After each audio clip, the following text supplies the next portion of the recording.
Bonjour à tous, je suis ravie d'être ici. Je voulais remercier le comité organisateur de m'avoir donné l'opportunité de raconter cette histoire ici. Donc effectivement, je suis Camille, je suis interne de biologie médicale au CHU de Bordeaux. Et aujourd'hui, on va revenir un petit peu sur des choses qu'on a abordées hier en épitranscriptum, puisqu'en fait, je vais vous raconter ce qu'on a trouvé au CHU et la description donc, d'une cohorte de patients présentant des variants PUS7. Donc PUS7, c'est un gène qui code pour une pseudohydrolate synthase, la pseudohydrolate synthase 7, qui est impliquée dans la pseudohydrylation des ARN.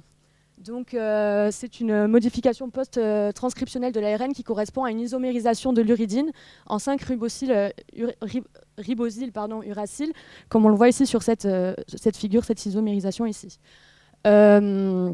Cette famille de pseudohydrolate synthase, elle comprend 13 gènes et il y en a 3 actuellement qui sont décrits en pathologie. Nous, la PUS7, elle va surtout concerner des modifications sur les ARN de transfert et les ARN messagers. Et donc, comme on l'a un petit peu mentionné hier, on va avoir un impact sur le base stacking et des créations de lésions hydrogènes au niveau de ces bases-là, ce qui va globalement conduire à l'augmentation de la stabilité de l'ARN et une augmentation globale de la traduction dans les cellules. Pourquoi on s'est intéressé à ce gène-là ?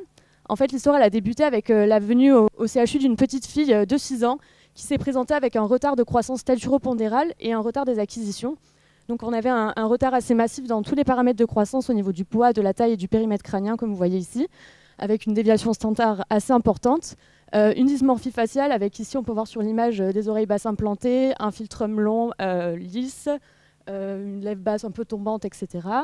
Le retard de développement était caractérisé par une acquisition de la marche assez tardive à 3 ans, toujours pas de langage acquis à 6 ans, et au niveau de son comportement, on avait des troubles du type auto- et hétéroagressivité, également des stéréotypies.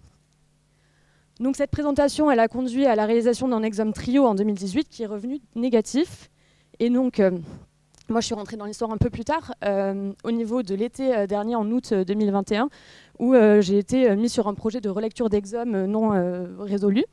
Et j'ai trouvé 2 variants hétérozygotes composites dans ce gène-là. Un premier variant faux sens avec une perte d'une tréonine en 387 en méthionine, donc qui est située dans le domaine catalytique de la pseudohydrolate synthase et qui du coup était héritée paternelle. Au niveau des arguments de fréquence, c'était un variant qui était peu retrouvé dans le génome AD, qui avait des scores de prédiction de pathogénicité assez importants. Et donc, on l'a rendu en classe ACMG, classe 4, probablement pathogène.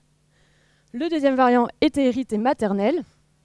De la même manière, il était quand même rare au niveau des bases de données. C'était un variant d'épissage avec perte de site donneur d'épissage avec des scores de prédiction assez forts à la fois sur SPIPE et SpliceAI, qui sont des outils que vous connaissez bien. Et on n'a pas encore eu l'occasion de le confirmer à la paillasse, mais c'est en projet. Et à l'heure actuelle, on l'a rendu ce variant classe 3 de signification indéterminée. Comment on a pu dire ça de PUS7 à ce moment-là, alors qu'à l'époque, on ne l'avait pas? C'est tout simplement qu'il y a des papiers depuis la première lecture qui sont sortis, notamment ce premier papier ici en 2018 de l'équipe de Schwartz, et également ces 2 autres. Et depuis que j'ai relu ce génome aussi, cet exome, pardon, on a 2 nouveaux papiers qui sont sortis qui nous ont permis de corréler du coup ce phénotype à ce gène. Donc au niveau de la littérature, les variants qui étaient décrits étaient essentiellement des variants faux sens homozygotes, des non-sens homozygotes, donc avec des frame shift ou des codons stop prématurés. Ils ségrégeaient dans des familles d'union consanguine la plupart du temps, sauf le dernier papier en 2022. Et on remarque chez chacun d'entre eux un retard de croissance au niveau des différents paramètres, que ce soit la taille, le poids ou le périmètre crânien, assez constant. Hein. Au niveau du retard de développement, on avait une déficience intellectuelle dans 100% des cas, avec un retard moteur également, un retard de langage et des problèmes d'agressivité au niveau de 11 patients sur 12 de ce qui était décrit dans la littérature jusqu'à présent. À noter également qu'il y avait certains patients qui présentaient un trouble de l'audition.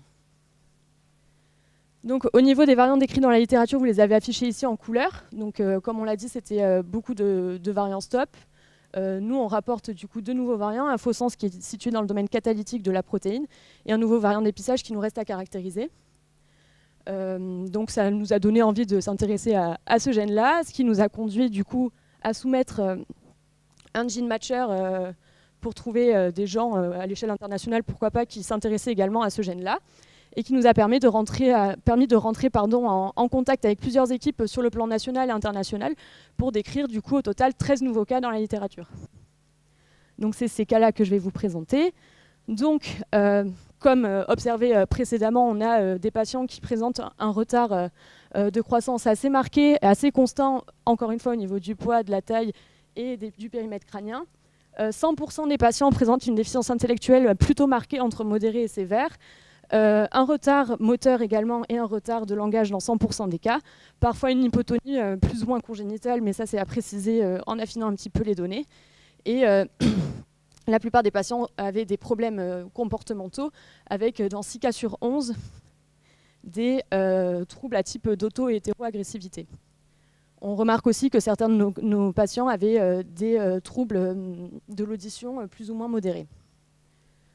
Donc les nouveaux variants décrits, on les a ici.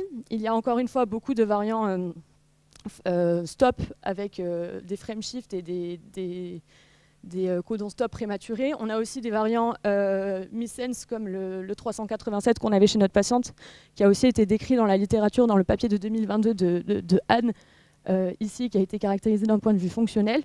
On rapporte un autre variant à ce niveau-là. On a aussi d'autres variants faux sens ici qui sont décrits. Et c'est assez intéressant de noter que ces variants-là, ils sont plutôt conservés d'un point de vue phylogénétique et souvent situés dans le domaine catalytique de la protéine.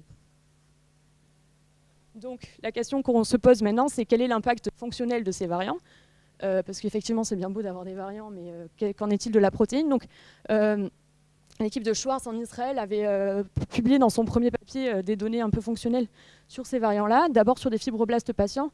On voit bien que dans sa famille, avec le frame shift et la délétion de l'exon, on a une baisse de l'expression de PU7, et on retrouve la même chose au niveau du western blot. Et que ici, quand on fait une manip de pseudoryddylation sec, on a une perte du résidu de pseudoryddine en position 13 de l'ARN de transfert, qui montre bien que du coup l'enzyme elle n'est pas fonctionnelle et que du coup on a bien une perte de sa fonctionnalité.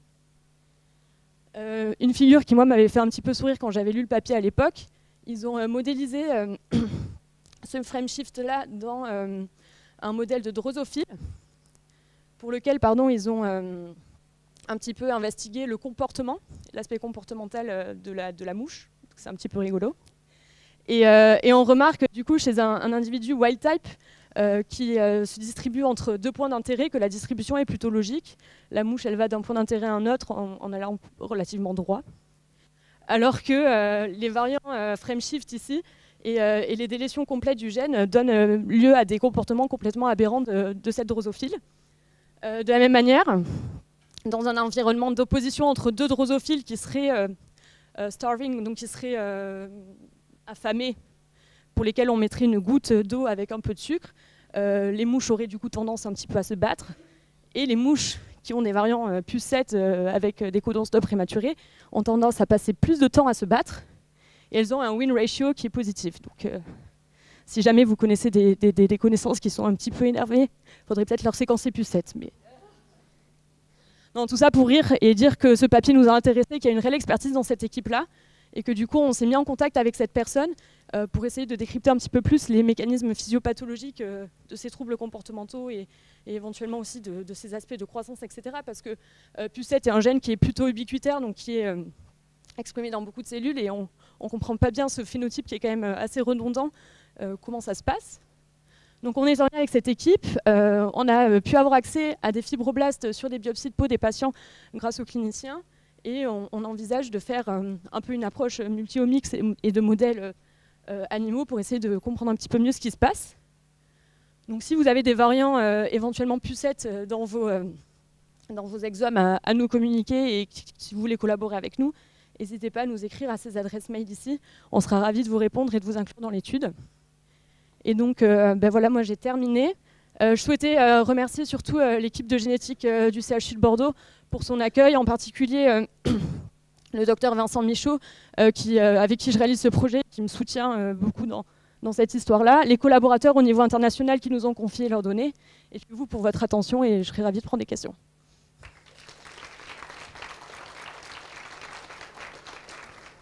On l'aurait pêché par la méthode de la personne qui a présenté